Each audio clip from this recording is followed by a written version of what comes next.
un vaste réseau de librairies irriguant le territoire. C'est une nécessité absolue.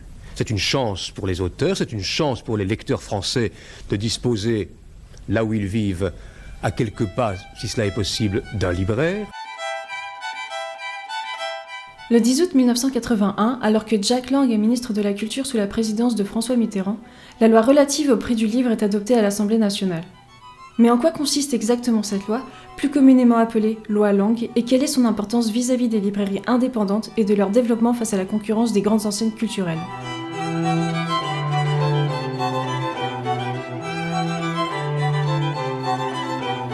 C'est vrai que pour nous, libraires, on baigne dans ce milieu depuis des années pour certains, et que du coup le prix unique du livre, ça nous paraît être une évidence. Mais quand on discute avec certains clients, on se rend compte que beaucoup pensent que lorsqu'ils vont acheter dans des grandes surfaces, ils s'imaginent qu'ils vont payer leur livre moins cher.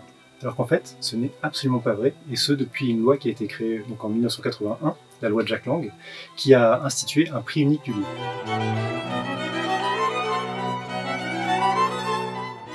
Alors, la loi sur le prix unique du livre, c'est la loi Lang. Elle a été instaurée en 81, et en fait, le même livre, neuf, doit avoir le même prix partout, que ce soit dans les petites ou les grandes enseignes, et ça doit être un livre édité en France. Avant 1981, ce qui se passait en fait, c'est qu'il y avait ce qu'on appelle un prix conseillé du livre. Donc, les libraires étaient libres de fixer ce prix, ou d'en choisir un plus bas ou plus haut. Ce qui s'est passé dans les années 70, c'est qu'avec l'arrivée de la Fnac et de très grands magasins comme la Fnac des Halles, ce prix conseillé, eh bien, il a permis à ces entreprises qui ont une surface financière beaucoup plus importante que la grande majorité des librairies, de fixer des prix beaucoup plus bas, allant jusqu'à moins 20%. Ce qui, forcément, a faussé la concurrence totalement pour des petites librairies qui ne pouvaient pas se permettre de faire des remises de l'ordre de 20%, parce que ça voulait dire que tout simplement, ils faisaient une croix sur la quasi-totalité de leur marge. En 1979, l'arrêté Monori interdit le prix conseillé par les éditeurs. Maintenant, le prix sur le livre est libre. Cet arrêté fragilise encore plus les petites librairies indépendantes, obligées de monter leur prix pour garder leur marge.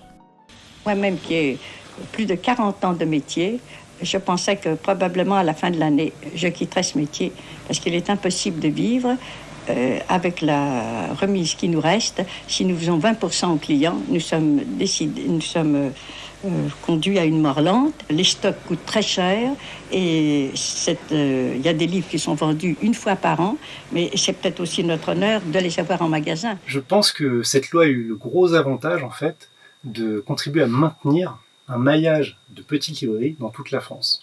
Parce que quand vous êtes dans des régions où il y a peu de librairies, le fait est que les gens ils vont plutôt aller directement dans les centres commerciaux pour se fournir en livres, parce qu'il y a une offre qui est souvent supérieure, parce qu'ils ont des espaces culturels beaucoup plus grands.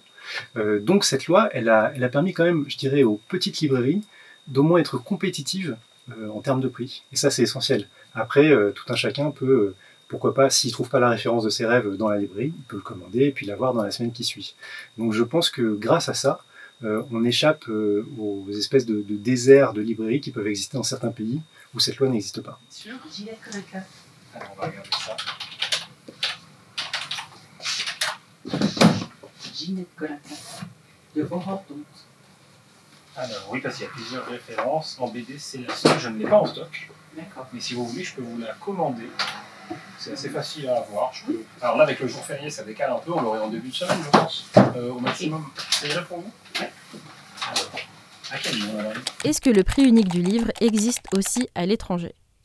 Alors, pour ce qui est de la loi Lang, c'est spécifiquement français. Ça fonctionne que sur le territoire français. Par contre, vous allez avoir des équivalents dans d'autres pays, comme par exemple au Portugal, en Allemagne, en Italie ou en Grèce. Vous allez aussi avoir dans d'autres pays, comme le Royaume-Uni ou la Finlande, où ils ont carrément abandonné le prix unique sur le livre. Ça fait déjà quelques années. Et il y a aussi un autre cas, comme aux États-Unis, où le prix unique du livre est carrément illégal. Alors, c'est pour la simple et bonne raison qu'ils préfèrent le droit à la concurrence au prix unique du livre. Et qu'est-ce qu'il en est des livres d'occasion?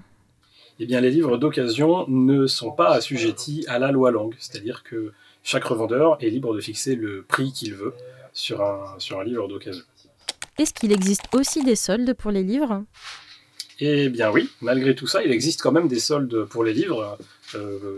pour pouvoir se débarrasser des vieux stocks, car c'est à ça que servent les soldes, même dans le textile par exemple. Donc c'est quand même très encadré par la loi.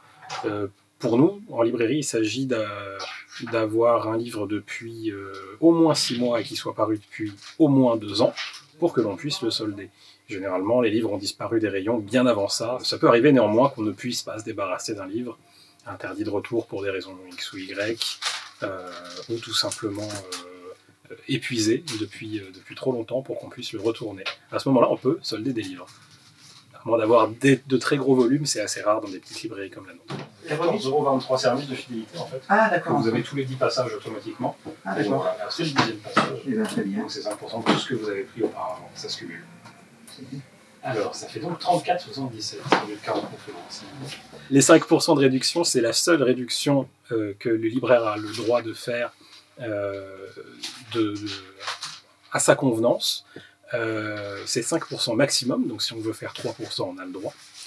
Simplement, ça ne doit pas excéder 5%. On peut le faire directement en caisse, ou comme nous on fait, et comme la majorité des libraires indépendants le font, sur un système de fidélité. Chez nous, il s'agit d'une réduction au 10e passage, comme vous le savez peut-être si vous êtes régulier ici. Et au 10e passage, vous avez 5% de réduction sur la totalité des 9 achats précédents, ce qui fait généralement une assez bonne remise.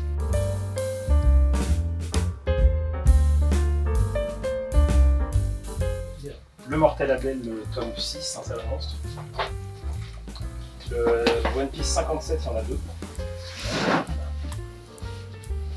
Cela fait maintenant 42 ans que la loi Lang est effective en France, et personne ne semble la remettre en question tant elle est ancrée dans la société actuelle. Cependant, une nouvelle polémique fait peu à peu surface par rapport aux frais de port qui permettent aux grandes enseignes culturelles et à Amazon de concurrencer la majorité des librairies indépendantes sur la vente en ligne. Depuis quelques mois, on voit émerger une nouvelle polémique, alors qui n'est plus liée au prix du livre, parce que bon, ça c'est acquis, voilà, ça ne bougera pas, je l'espère, pendant de nombreuses années. Mais là, c'est une polémique par rapport au montant des frais de port. C'est vrai que jusqu'à il y a quelques mois, les grandes enseignes sur le net pouvaient pratiquer des frais de port quasiment égal à 0, quel que soit le montant d'achat. Mais désormais, pour les achats d'un montant inférieur à 35 €, ces entreprises, comme toutes les librairies, vont devoir facturer un minimum de 3 € de frais de port. Au-delà de 35 € d'achat sur un site internet quel qu'il soit, sur le livre, hein, bien sûr, on ne parle que du livre, les frais de port peuvent tomber à 1 centime. Nous, personnellement, on a fait le choix de s'aligner sur les grandes enseignes pour inciter nos clients à passer toujours leurs achats chez nous sans qu'ils soient lésés par le coût des frais de port. Alors c'est vrai que nous, ça nous demande un sacrifice, mais on est content de pouvoir quand même propager notre vision du livre, du conseil, de la BD sur Internet en essayant justement de lutter à armes inégales avec les grandes enseignes. Du coup, ça a provoqué une véritable réaction en chaîne sur Twitter, notamment, où les gens, il y a eu vraiment des réactions assez haineuses à l'encontre des libraires. Alors que nous, finalement, on n'y peut rien. On a la chance d'avoir un syndicat du livre qui protège notre profession, donc on en profite. Mais j'ai l'impression que les gens, ils ont choisi comme bouc émissaire les librairies en disant si c'est comme ça, nous, désormais, on n'achètera que en ligne parce qu'il n'y a pas de raison qu'on nous empêche de consommer à des prix plus compétitifs via justement ces remises qui étaient faites sur les frais de port. Les librairies, elles ont un gros avantage sur ces surfaces culturelles, c'est qu'il y a du conseil. Moi, c'est ça que je regrette vraiment, c'est que les gens ne se rendent pas toujours compte qu'en fait, nous, notre valeur ajoutée, elle est dans le conseil. Et c'est pour ça qu'il faut vraiment encourager toujours les librairies indépendantes à poursuivre leur passion, tout simplement. C'est sorti il y a quelques années sous un autre titre. Ça s'appelait Ce qui est à nous. Il y a eu plusieurs cycles qui étaient publiés. Mais là, il est republié en intégrale.